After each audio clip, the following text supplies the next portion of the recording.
魏夫人特地把我叫回来，定是有话要说。魏妹妹向来都是最聪明的，今后何去何从，还请妹妹帮姐姐拿个主意。姐姐这是做什么？你明明已处于不败之地，何须我来拿主意？妹妹不必多礼。妹妹，你此话怎讲？我说姐姐舍本逐末，跟那些黄毛丫头置什么嫌弃？她能盖过您的，无非就是名分。您若是能在名分上争回来，这后宫您说一句，强过她说100句。你这是什么意思？姐姐若能尽早将公子华立为太子，这后宫您还用争什么？不错，大王一向宠爱华儿。我若是姐姐，这时候就多听多看，静观其变才是最好的选择。可是大王明察秋毫，姐姐久掌公务，平平安安，从无差错。而新王后初入宫中，若有什么差池，大王以后会更看重谁？可是我就是咽不下这口气。大王要的是后宫风平浪静，谁扰了大王清静，大王就会嫌弃谁。姐姐真要对付他们，倒不如让他们以为姐姐甘心服输。老虎也有打瞌睡的时候。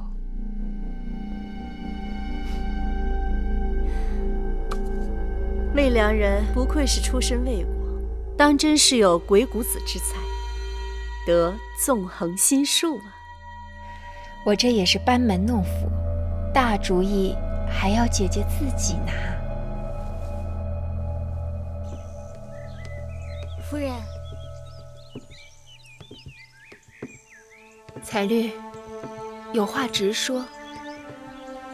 夫人从来都对后宫的纠纷躲避三舍，今日为何要给魏夫人出主意？我们的母国在诸国当中最弱小，不仅要依附魏国，还要看其他强国的脸色行事。我在宫中同出一辙，既不能得罪魏夫人，还要看其他嫔妃的脸色。母国国君盼我能在大王面前说上话，父亲母亲盼我能在后宫左右风远，真是难呐。可给魏夫人出主意，就会得罪了新王后啊。魏夫人向我讨主意，我怎能不敷衍她？新王后是不是得罪得起，还要看。再说，我给魏夫人出的主意也算不上任何主意，不是吗？是。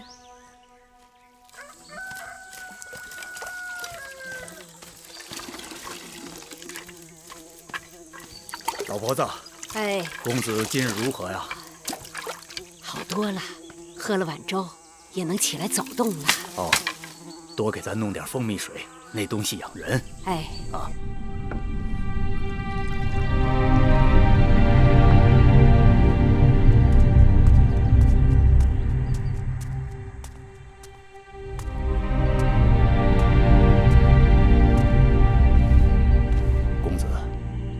你身体还未痊愈，应当躺着，喝碗蜂蜜水吧。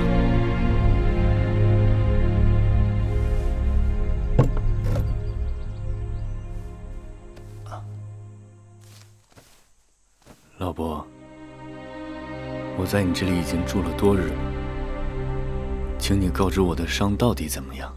公子命大，虽然受了伤，但不致命。那我是如何伤的？在秦国的时候，我在河边遇到了你，你一身是血，身上有伤。后来啊，我把你背回了家，替你疗伤。我们养蜂人居无定所，我就带你到了这儿。那这是哪？这是魏国呀。魏国。哎，这兵荒马乱的，幸亏那日啊，你遇上了我，不然你早被野狼撕巴着吃了。老伯说在秦国救了我，那我应该是秦人。那我是谁呢？我姓谁名谁？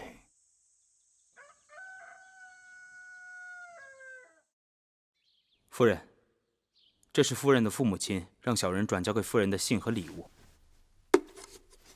小人送信已回，呈交通关符节。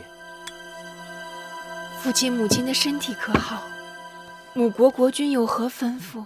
两位贵人一切都好，只是念着夫人。如今列国多事，国君望夫人能够为母国多多周旋出力。我知道了。夫人，芈月来了。你们先下去吧。小人告退。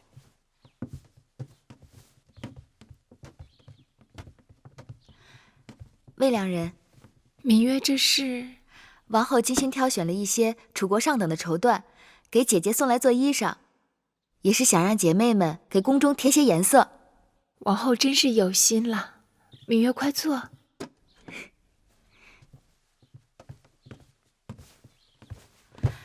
方才离去的可是魏良人的家乡人。母国来了信使，带来了父母亲的信。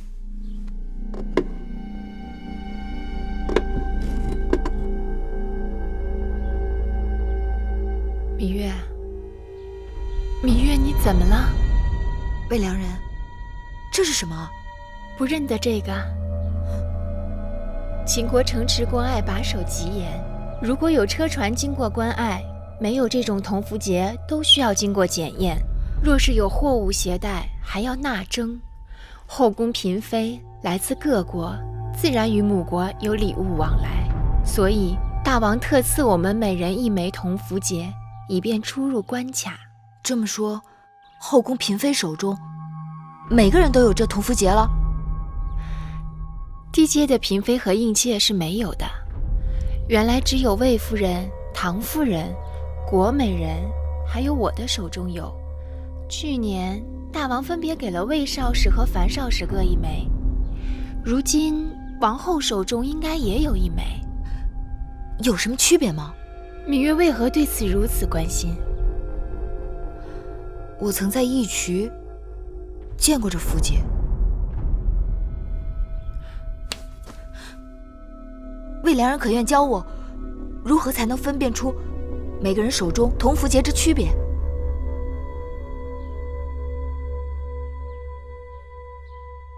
把符节给我。你不给我，我如何教你啊？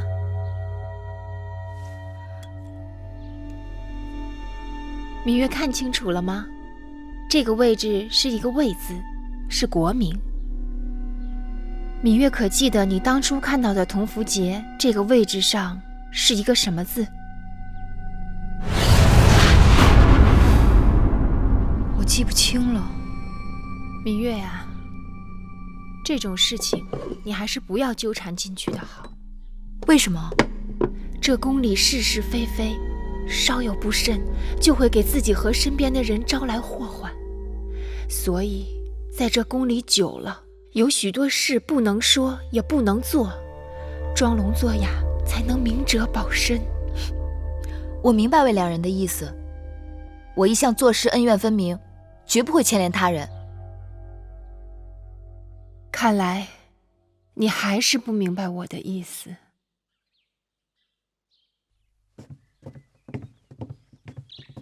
姐姐，大王有没有给过你1枚铜符节？是，大王曾告诉我说，宫中位分较高的嫔妃们都有这样一个通关的铜符节。拿来给我看看。姑姑，去拿来。是。妹妹怎么想起这符节了？因为这符节就是宫里人和义渠人勾结的证据，有了这枚符节，追查那义渠人背后的主使就有眉目了。真的？妹妹快看看，是不是这个？没错，就是他。当日我被一群人劫到义渠草原，在一群人手里，我见过这东西，一模一样。有了证据就好了，你我可以直接去找大王陈情了。是。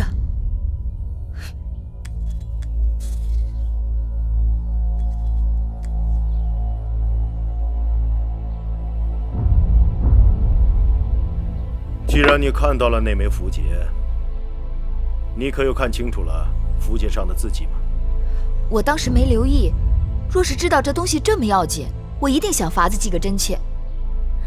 大王，您要替臣妾做主。好了，寡人知道了，你们下去吧。是。